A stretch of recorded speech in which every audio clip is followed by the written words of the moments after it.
Many people don't know that I love to dance. Now, I can't say I'm very good at dancing, being a tall, white, gangly Jewish man, but something about the ability to express emotion through the physicality of dance provides a freedom of expression that many other avenues do not. Despite my current feelings towards dancing, I did not always love or even like to dance.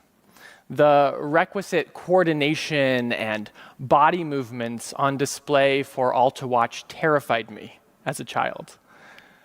What would my friends think of this awkward, nerdy kid trying his hardest to step to a steady beat? As a kid, I hated to dance because it put on display all of the things I felt most uncomfortable about myself. It required me to be vulnerable in ways that a teenager with a mouthful of braces never wants to be.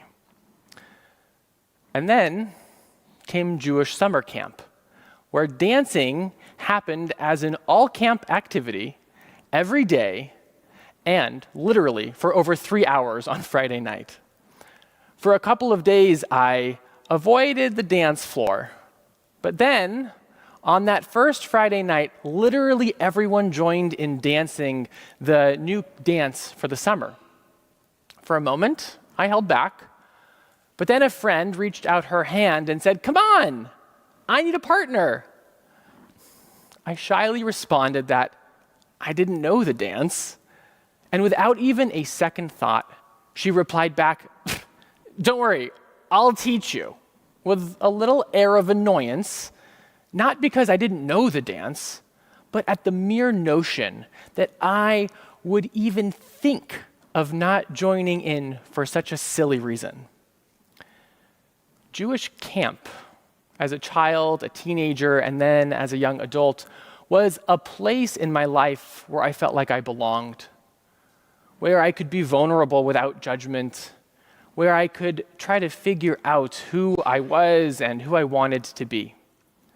To this day, my best friends are from camp, and even for those who I have lost touch with, when we cross paths, there is an unspoken bond of connection and love. Most people who go off to sleepaway camp have similar experiences. We all attribute these kinds of experiences to a catch-all that we like to call the magic of camp. This catch-all is a placeholder for feelings of an elevated sense of belonging, a shared purpose with people from diverse backgrounds, and an experience of freedom and independence different from normal life. The magic of camp is so palpable and influential that academics, Jewish sociologists, and Jewish educators have studied camp for decades, trying to unpack the magic that makes camp special in order to try and recreate it elsewhere. Many have tried in day schools, religious schools, in synagogues, and after-school programs. However, few, if any, have succeeded in intentionally transplanting the magic of camp elsewhere. The problem is that many of these recreations think that the magic of camp lies in the fun programming or the experiential activities.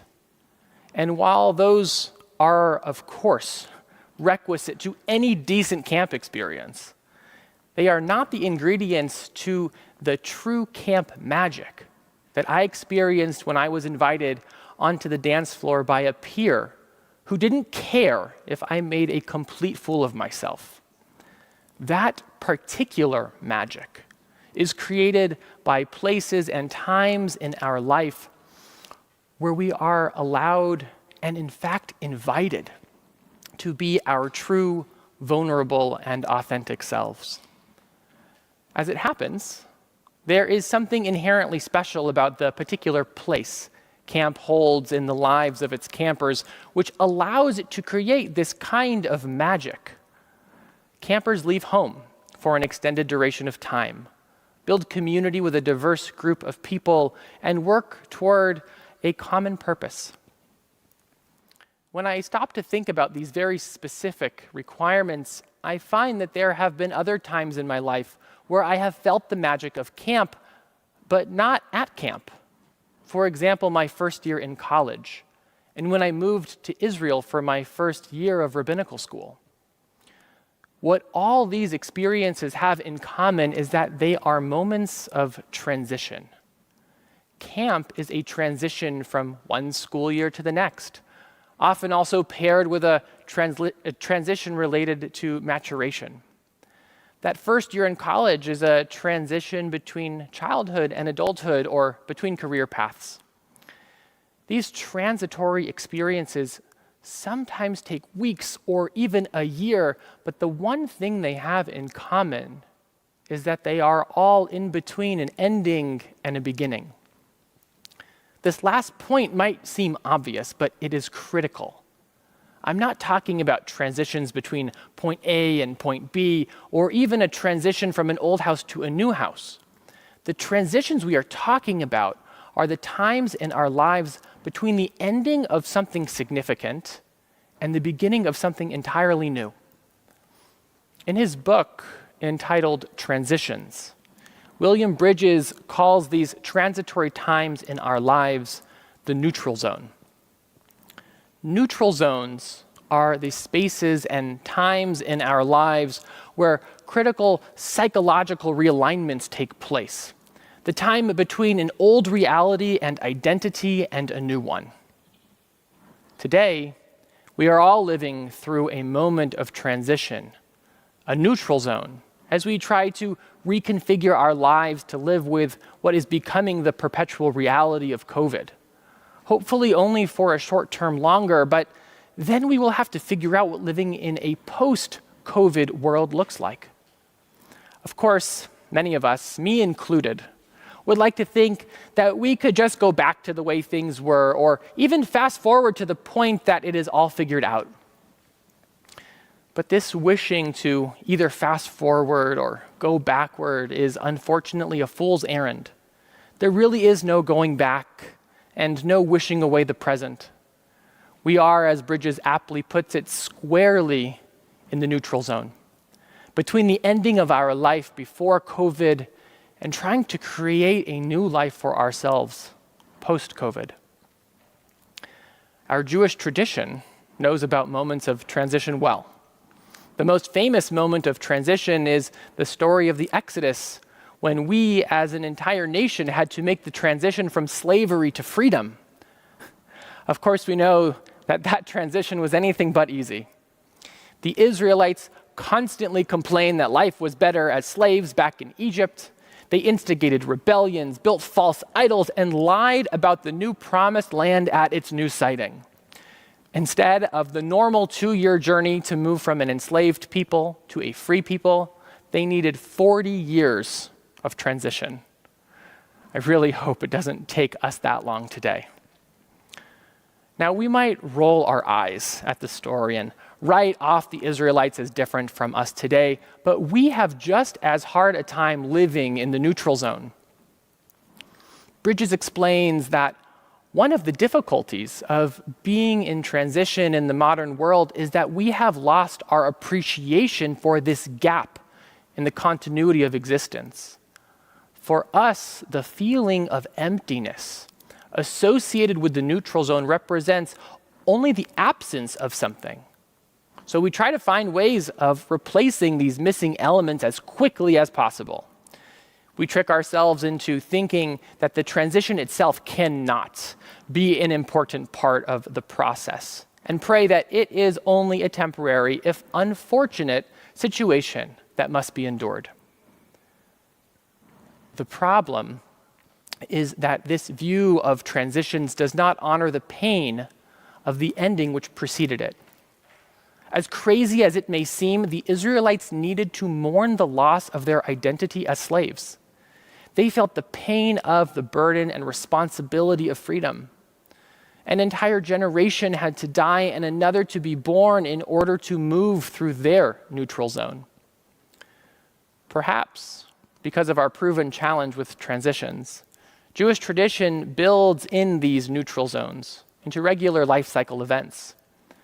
When a loved one passes away, we sit Shiva for 7 days. Our whole life stops. We cover mirrors, sit on the floor, don't cook. We listen to stories and tell stories and are comforted by loved ones. Our tradition literally forces us to sit in the neutral zone because it wisely knows that after a death, we are in a neutral zone, whether we want to admit it or not. Right now on Rosh Hashanah, we are at the beginning of another neutral zone, the Yamim Noraim, the 10 days between Rosh Hashanah and Yom Kippur. We are supposed to spend these 10 days contemplating who we were and then transitioning into who we want to be. The challenge in it all is this living in the in-between, just sitting and thinking and not actually doing anything to try and leave, not running back to Egypt or to the Promised Land. Judaism knows we want to run, so it prescribes for us a set number of days that we cannot escape from. Bridges explains, first we've got to understand how we got here. Then we need to sit here for a while. And then, and only then, can we talk about what we are going to do. He explains that this process of self-reflection is work which can only be done on our own by embracing this time in between and owning the truth of how we got here. Can we use these 10 days to just sit and reflect, not just on the past year, on the past 18 months? Can we use this time to reorient ourselves to what we want and what our needs are and what we want out of our lives? Bridges explains that this is lonely work, but there are more people doing it than we realize. And this last idea, that being in the neutral zone is lonely, but there are more people in it than we realize, brings us back to the magic of camp.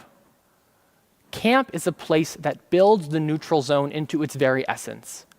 We know that campers feel the loneliness of this transitory moment. Young campers pine for their parents.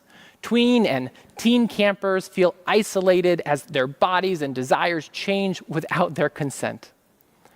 But the magic of camp is that every single one of these campers is surrounded by others who are going through exactly the same thing and embrace and accept them not in spite of, but because they are changing.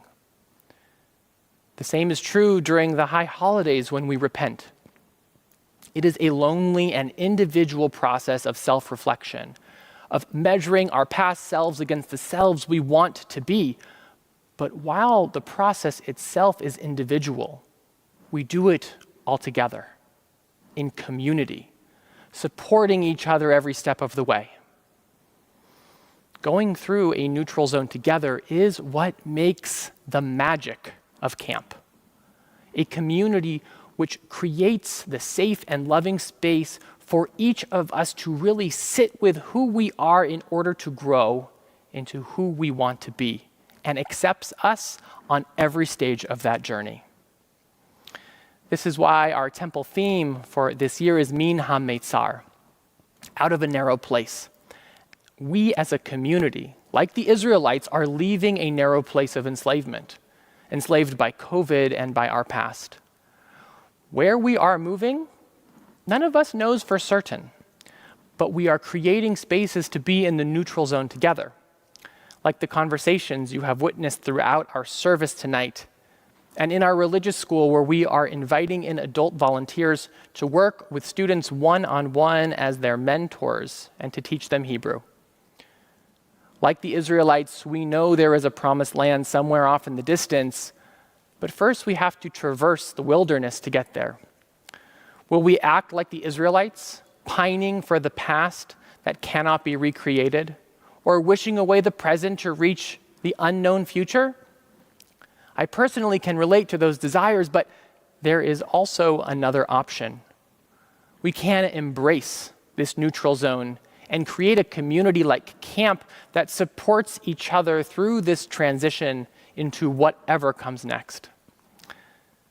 The wilderness can be a harsh environment, but it is also a place of creativity and generativity. Moses found the burning bush in the wilderness, and the Israelites received the Torah in the wilderness. When we move through the neutral zone together, it is still challenging, but it is also rewarding and sacred. We don't know what the future will bring, but we do know that if we lean into the uncertainty of life and these next 10 days together, we as a community can build something special. A community which supports anyone leaving a narrow place in life because each of us knows what it is like to feel the loneliness of the neutral zone. But we also know that if we traverse the wilderness together, we can feel the magic of a community that truly sees everyone for who they are. Ken Yehi Ratzon, may this be God's will.